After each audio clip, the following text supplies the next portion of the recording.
Hello guys. So, review niya update muna tayo. Yeah. Everybody knows that I'm breaking down.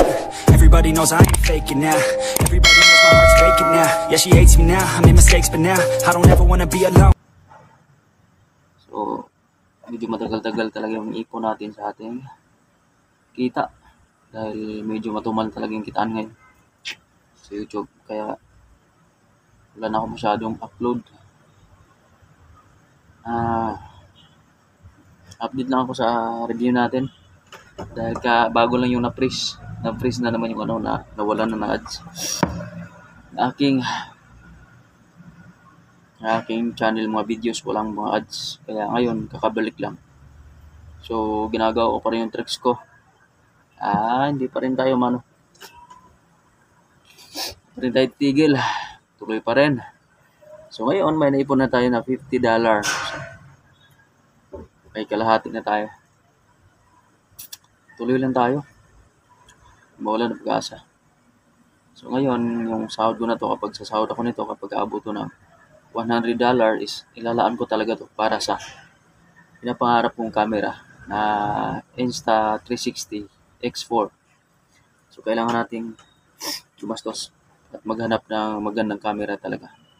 Pang motovlog. At the same time, pang tutorial na din. So, sa mga dyan, nakatulad ko, mga vlogger, small content creator, so, huwag tayo mawala ng pag-asa, no? Tuloy-tuloy lang tayo. Mag-upload lang tayo na mag-upload. Pero ako, hindi ako nag-upload. Kakatamad minsan. Hay. Diyos ko. Ang hirap pala maging vlogger. Lalo na kapag may trabaho ka, busy ka. So, hirap humanap ng content. So, hindi pala easy to get lang yung pag-vlog kakala natin. Hindi pa kasi tayo sikat. Katulad nila, iba na. Kung TV, na kahit maglaba lang yun, kikita na automatic. Hindi tayo kasi, Diyos ko. Subukan mo maglaba dyan. Iwan ko lang kung may manood sa yung isa, dalawa. Swerte na yun. Kaya, ngayon kung kabili na ako ng camera, tuloy-tuloy na natin to. Okay. Tiwala lang tayo sa sarili. Tingnan mo, naka-duty tayo. Nag-vlog pa rin tayo.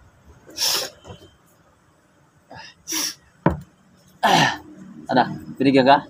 Oo. Ito pa nga pinakukuha. Sabi ko dito ako pinakuha. Ipasa mo to doon sana. Ipa-receive mo yan? Opo. Ito ipa-receive mo to, tapos ito ipasa mo. Loading. Doon, pasok ka dyan, tapos may salamin doon, akyat ka sa may hagdanan.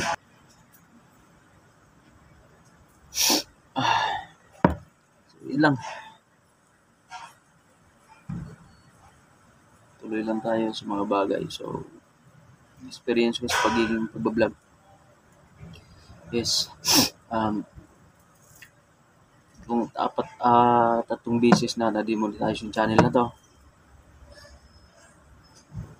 3 beses na na-freeze.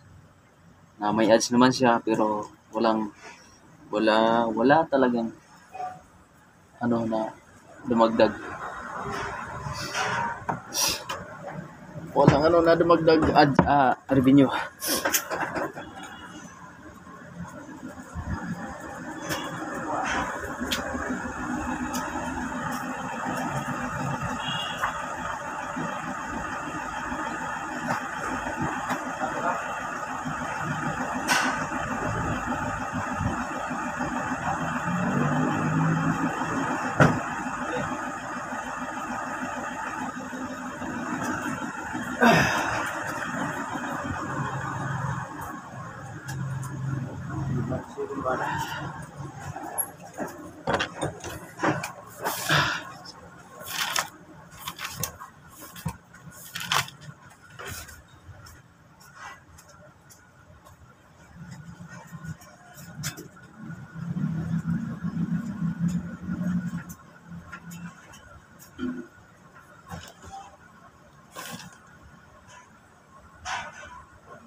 Yun lang.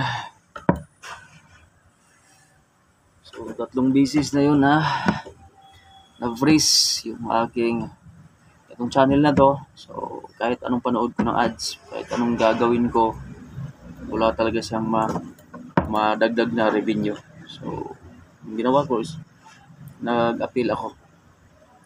Nag-message ako sa YouTube team kung anong dapat gagawin. So, ayun, bumalik siya. So, 3 beses na. Tapos ngayon, na-demonetize na naman. Pang-apat na pala to. Pang-apat na na-demonetize yung channel na to. Pero still, sa awa ng Diyos, na-monetize na naman. Itong June na-demonetize to. So, in just 3 months bago siya na-monetize ulit. So, ang haba ng panahon na nasayang dahil sa demonetization.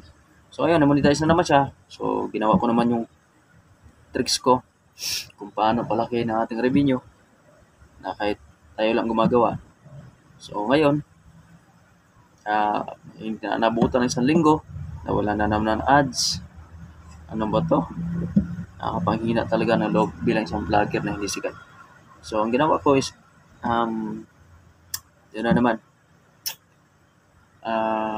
Hindi na ako, parang naghina na ako. So, sa ngayon lang, parang naghina na ako, hindi na ako masyadong nag-upload. Pinabayaan ko na. Pero once na mag-play ako sa Google Chrome, meron naman siya. Pero sa YouTube apps, wala talaga siya. So, ang ginawa ko na lang is, pinabayaan ko, naglaylo muna ako sa pag-upload. Pinayaan ko lang siya. Minsan, nag-live ako, tagi-1 buwan. Nagla-live ako. So, ngayon, bumalik na siya. Bumalik na naman. So, hanggang ngayon, bumalik na siguro mga 2 weeks na. Mga 2 weeks na yata bumabalik yung ads ko. Kaya yun. So, pinapangako ko talaga na sana pag makasahod ako ngayon is bibili ko na ng magandang camera. Kasi isa din yan. Kapag isa kang vlogger, isa din yan na kailangan natin yung magandang camera para pang suporta sa ating mga video. Once kasi na malinaw ang ating video is may mga manunood dyan. Kaya ganahan din tayong gumawa ng content. Kaya yun lang. So sa ngayon, sa ulitin ko, meron na tayong iPhone ngayon na $50. Kaya ayos. Tuloy lang tayo. So sa mga small creator dyan na katulad ko, sa mga subscriber ko na gusto rin sumahod sa YouTube, tuloy lang natin. Tuloy lang tayo. Huwag maulan ng pag-asa. Hanggat buhay pa yung channel natin, sige, tuloy lang. Okay? So maraming salamat sa inyo lahat. Thank you and God bless. Bye-bye. Yeah. Everybody knows that I'm breaking down. Everybody knows I ain't faking now. Everybody knows my heart's faking now. Yeah, she hates me now, I made mistakes, but now I don't ever wanna be alone.